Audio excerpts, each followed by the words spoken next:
Welcome back to Tokyo Ghoul Anime Review Part 4.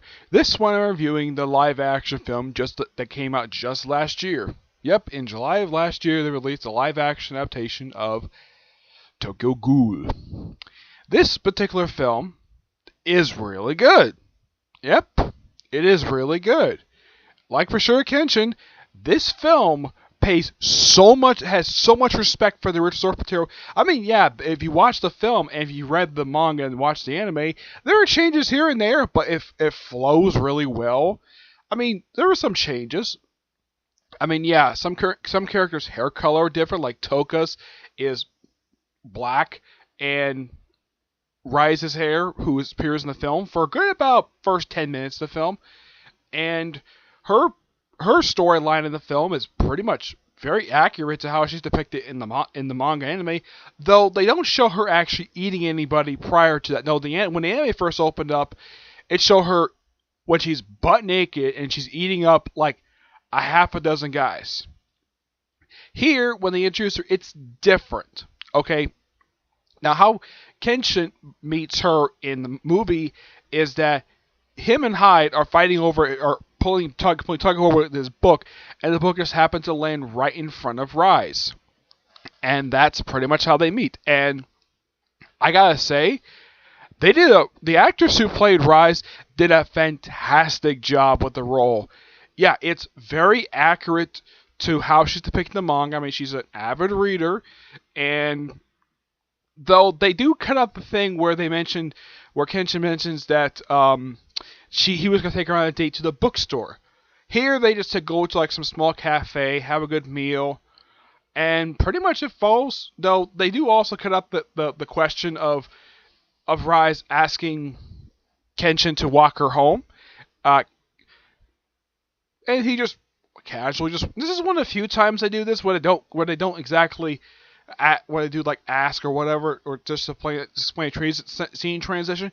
It only happens a few times. It's not exactly jarring per se. It just happens. And though how she is taken out of the movie is a bit bizarre. She's taken out pretty much the same way she is in the manga anime, by having a bunch of beams fall on her.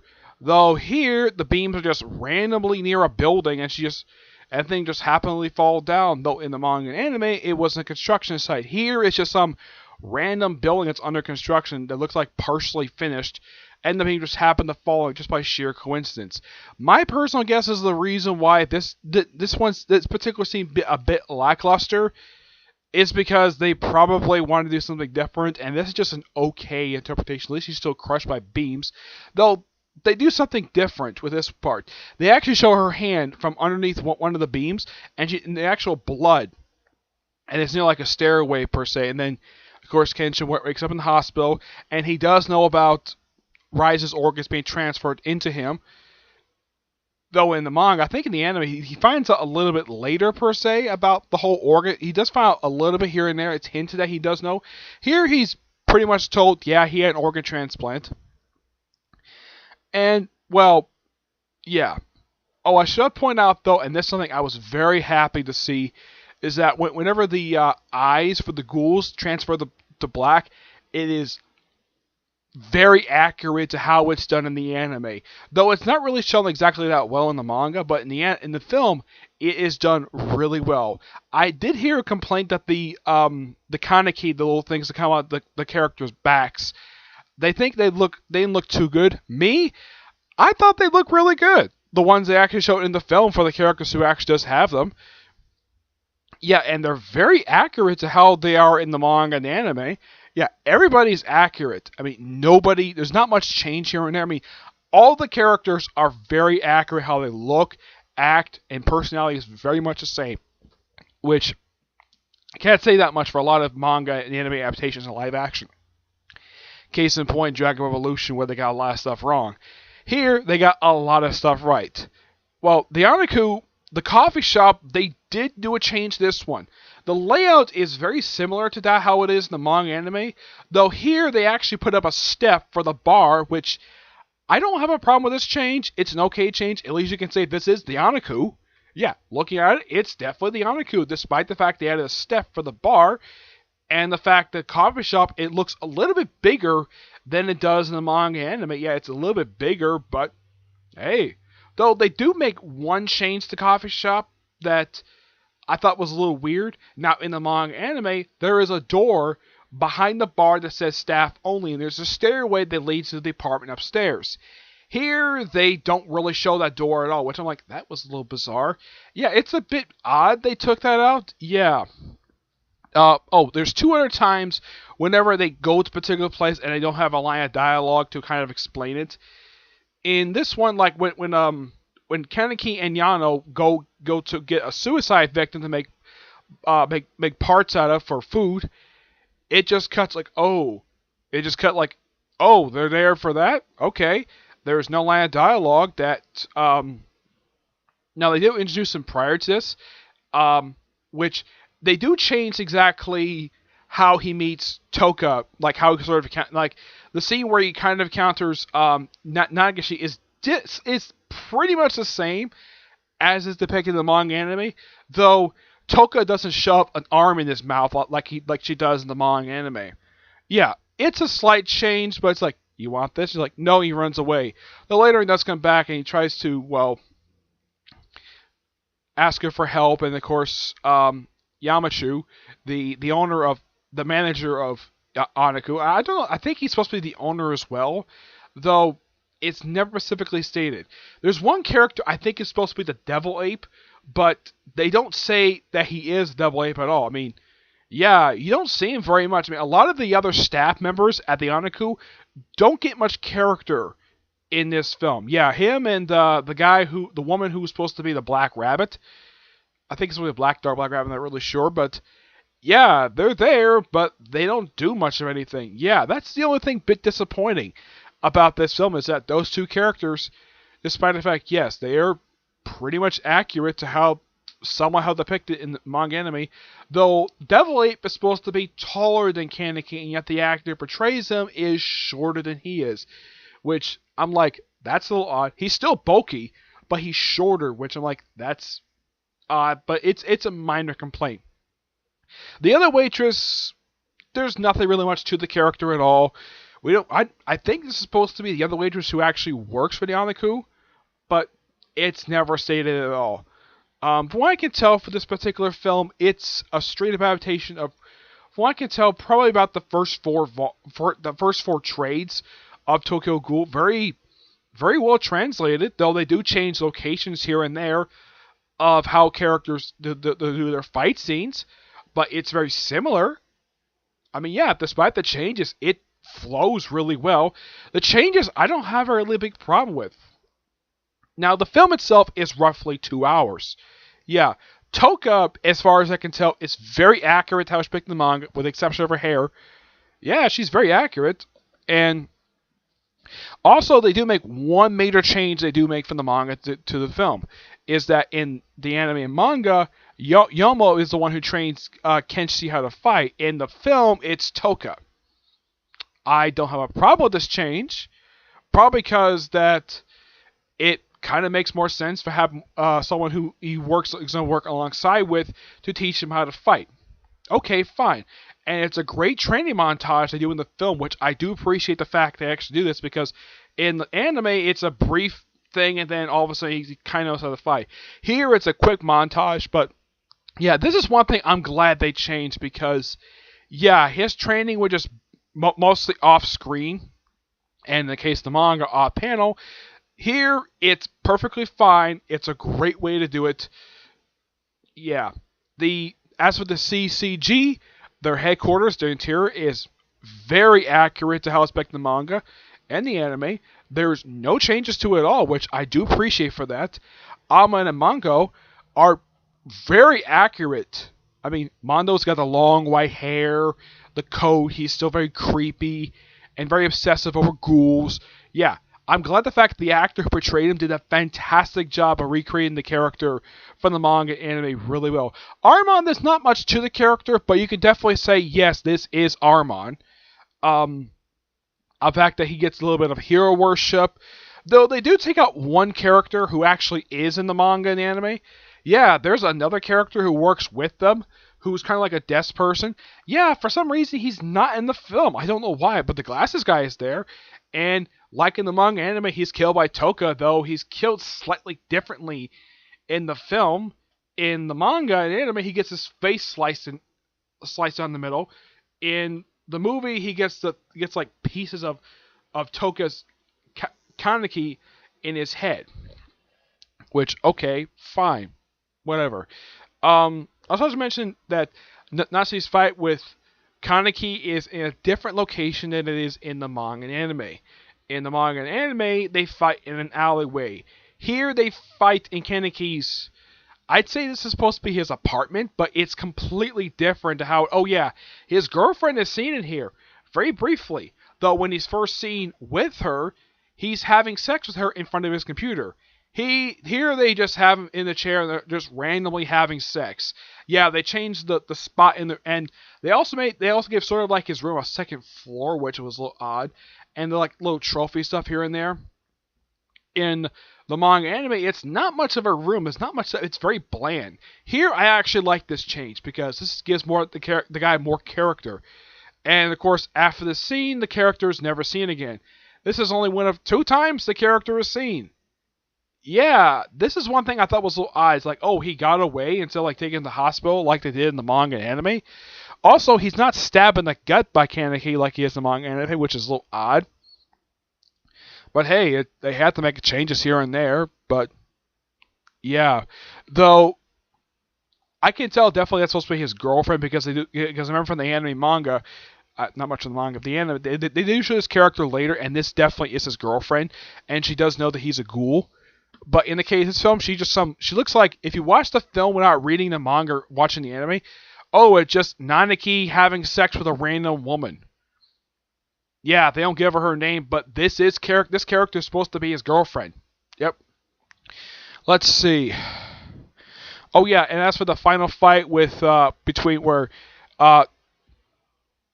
Toka, Himari, and Mondo, that's very accurate to how it's depicted in manga and anime. It's very accurate. The only change they make to it is location. In the manga and anime, they fight in a sewer. Here they fight under a bridge near a river.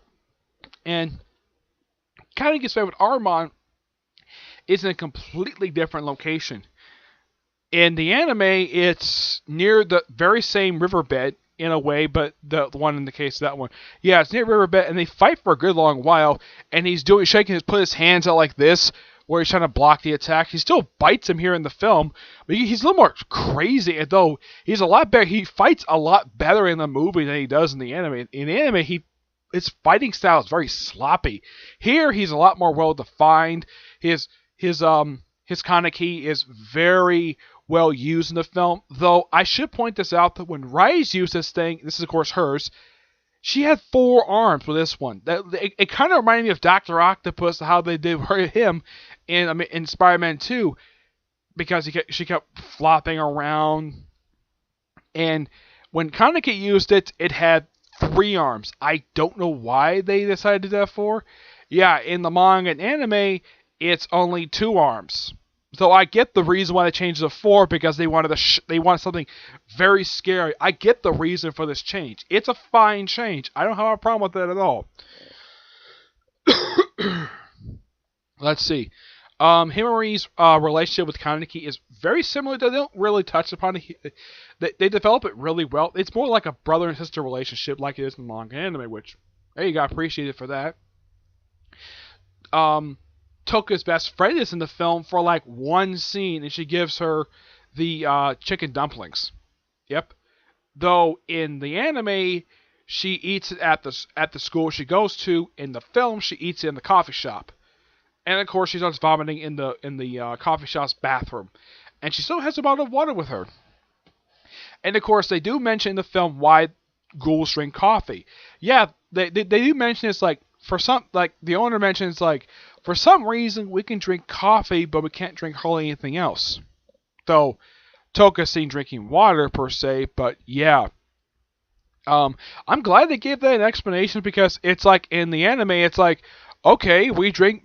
It's like, oh, have a cup of coffee, and it's very well. Though they do change the coffee cups in here. Here, the coffee cups are very clear. In the anime, it's very traditional style coffee cups, like very very well designed ones here, very well. But don't have a problem with this change because I'm sure that modern day coffee shops do in fact do this, and yeah. Though they also do make one error change with the coffee shop in the film. In the manga and anime, the way they get to the coffee shop is that they walk up a set of stairs and it's up on top of these set of stairs. Here they walk straight from the street. It's like on the first floor instead of going up one set of stairs, and there's the coffee shop. And of course, the sign is accurate to how it is, which I do appreciate them actually doing that. hmm As for Kaneki's room, they only show it once in the entire movie. Only once. Oh, yeah, actually a couple times. The first time they show it, there's a bunch of books all over his room because, well, he loves to read. Fine. I'm glad they kept that trait of his from the manga and anime, but it kind of looked like they kind of bit overdue. It's like he spends half his money on these books. Yeah, and of course they do keep in the scene of him trying out food and the fact he can't eat it. The whole little kind of like a slab of meat thing that he's given after he leaves the coffee shop. Like in the anime, they don't really show what this is. It's implied this is probably like a piece of flesh. Here they show it looks like a regular piece of meat that you might see in some store. That's the way it looks for me, though it's raw meat. But they have to eat the stuff raw. They can't cook it. Hyde himself, well, after he's taken out, and of course after Kaneki tries to lick his face, which I thought was gross, though later on Hyde knows that Kaneki is a ghoul. Though he's taken out and he's not seen again, he's put in the hospital, though he's seen later waking up, though he's never seen reunited with Kaneki again in the film. He might show up in the future if they do a sequel to this. Yeah. This film is just really, really good. Great film. I highly recommend to people who are fans of Tokyo Ghoul. Yes. Though they do, in fact... Oh, I almost forgot to mention the mask that they have in the film. They do show how he puts it on. Apparently, there's a zipper in the back of the mask. That's how he puts it on, because in the manga and anime, they don't really bother to show how he puts the thing on. Here, they do show him how he puts it on. He basically puts it on his head, and there's a zipper in the back. Of course, they do keep the zipper in the front. I am very happy they kept that in. And of course, the guy who made the mask, I'm so happy to include this guy in because I thought he was very important. They kept him in. And appearance-wise, yeah, spot on. Very good job. Though he has like a little light thing that looks like somebody seeing a tattoo parlor. Or in case or also in a dentist's office. Yeah, I'm not really sure why they put that in the film. As a matter of fact, the chair that Kaneki sits in is very similar to that of a barbershop's chair. Yeah, it's really bizarre, but also they don't really show much of a shop at all. Though in the anime, and they do a really good job of this, is that how they introduce him is different. Here he just randomly pops up out of nowhere. In the anime, he's hiding under a sheet, and he spooks Kaneki. Here he does spook Kaneki, but he just pops up completely out of nowhere. It's a bit bizarre. Overall, I give the film a 9.5 out of 10. It's an awesome film to watch. And if you love Tokyo Ghoul, you will love this film. Even if you may not like the anime, the live-action film is just amazing. Alright? So, that's it for this. Oh, I almost forgot. The guy who plays the owner of the shop, I looked up his work, his filmography. Yeah, he's the only guy I've actually worked for. He appeared in 3 Godzilla films. 3 films I've actually seen, which is Godzilla vs. Gigan. I've seen that one. The Return of Godzilla, though I saw the English dub version, I don't remember him in it. And of course, Godzilla, Mothra, King Ghidorah, All Out Monsters Attack. Yeah, I've seen these 3 Godzilla films. So, hey, at least they got a veteran actor to play this character. And the fact the guy is an old man. Though they did make a small change to him. When you see him in the anime, his eyes are always closed, but when he goes to the ghoul form, you see open his eyes. You don't see his eyes how they're supposed to look normally. I do appreciate the film actually bothered to showing his eyes when he's not going to ghoul mode. Yeah. Yeah, but otherwise though, that's it.